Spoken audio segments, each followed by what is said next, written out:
This video was brought to you by my supporters on Patreon. Nostalgia's not what it used to be. So, this video has been prompted by two things.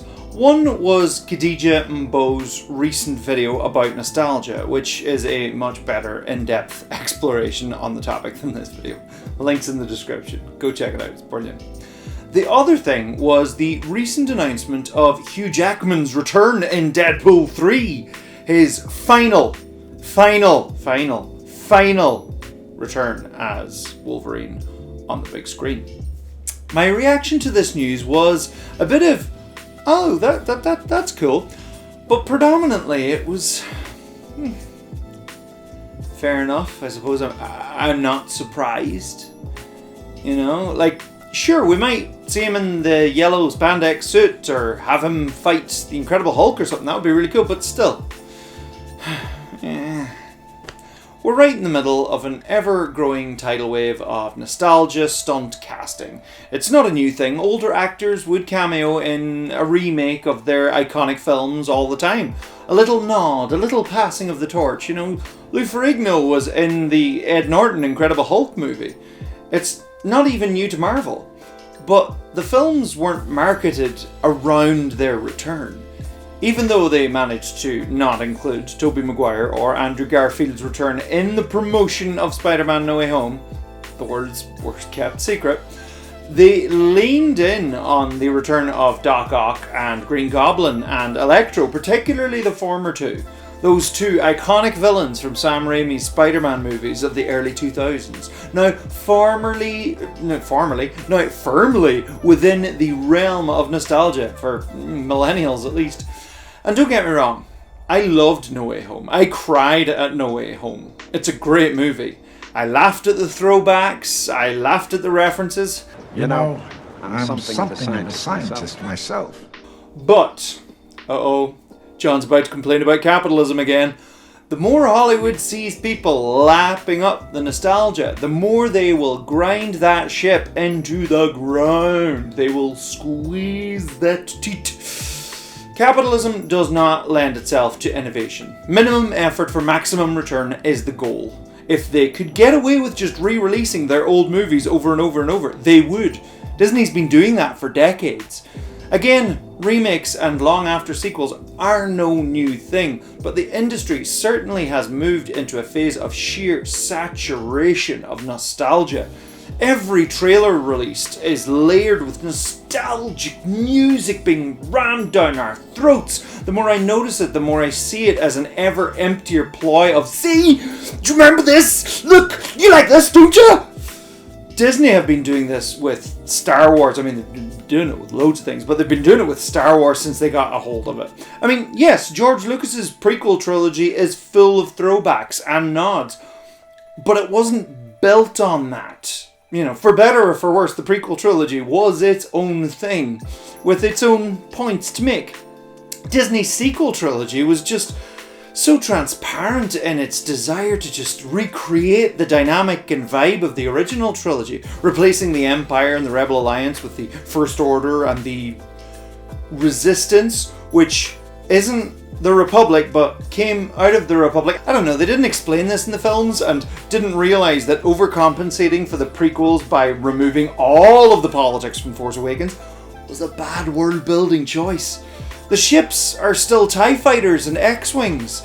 They didn't bother progressing much in 30 years. There's a big style difference between Episode 1 and Episode 4. But no, Star Wars is X-Wings and TIE fighters, and that's what the suckers, I mean the fans want.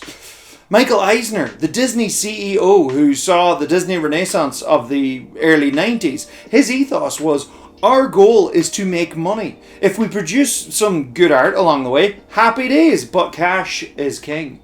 So much of what Disney has been throwing out has felt so disposable. The Obi-Wan Kenobi show was good, but bloated. It's very clear that this was to be a movie that got drawn out into a TV show after Solo bombed at the box office. So much bloat, so much faff that this would have been a much tidier as a film. But if the money is in streaming and not cinema, the industry will kill cinema if it's worth doing. They don't have to sell popcorn. Whatever works, whatever sells. Alan Moore, the writer of such legendary works as Watchmen and V for Vendetta, recently spoke out about his worry at so many adults queuing up to see a Batman movie these days. That this desire for simpler times of good guys and bad guys and heroes and villains can be an ominous indicator of a society leaning towards fascism, which simplifies the world into us and them and good and bad. And yeah, I saw the Batman. I thought it was great. But there used to be a time when there needed to be a cooling off period before a franchise was rebooted. There was 8 years between Batman Forever and Batman Begins. 5 years between Spider-Man 3 and The Amazing Spider-Man.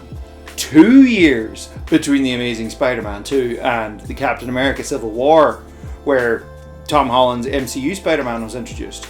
1 year between the Snyder Cut of Justice League, again, home release, and the Batman.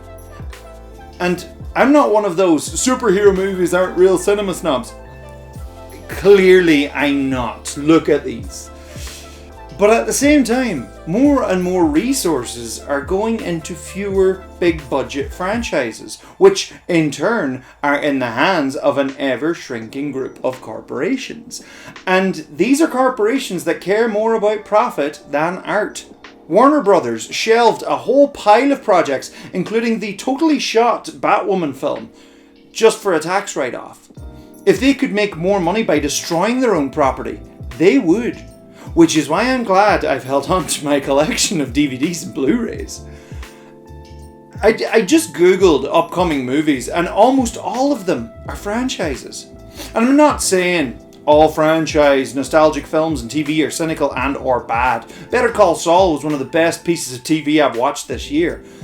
I used to enjoy watching the episode breakdowns of Marvel shows and Star Wars films, you know, where, as you know, the Amazing Neighborhood Spoiler Man or Screen Crush would point out all the little Easter eggs and references in an episode and point towards what might happen next or what that might mean. And I can't anymore. I'm just exhausted. My nostalgia muscle is exhausted. For every Spider-Man No Way Home, there's an entire trilogy of Jurassic World. Remember this! Look, we have the old cast, they're all here! Watching some of these movies has become an exercise of constantly being the DiCaprio meme pointing at the screen. Although, I did get very excited to see Cassian Andor's blaster in the new show is the same as Kyle Katarn's from the Jedi Knight Dark Forces games. But, you know, that's a show that seems a lot less concerned with bombarding the audience with references. I don't think there's a single Stormtrooper in this show yet, so far. Sure, there are still Easter eggs, but the show isn't about building on references like Book of Boba Fett was. My name is Boba Fett. Cool, what else? Andor is exploring a society that is slowly but surely being swallowed by a fascist, bureaucratic, capitalist regime. And no one weaponizes nostalgia better than fascists. Thanks for watching, folks. Update, Monarchs of England Part 3 is very well underway. Finally, says you. You can support the creation of these videos by supporting me at patreon.com/John D Ruddy. It is really needed, folks, and I know I've been long at this, but again, I'm finished with the house, so I can work on this a lot more now. When I reach the goal of 250 supporters, I will produce a video about the rise of Nazi Germany. You can follow me on Facebook, Instagram, Twitter, and Twitch, as well as getting some Moneyman merch over at johndruddy.com.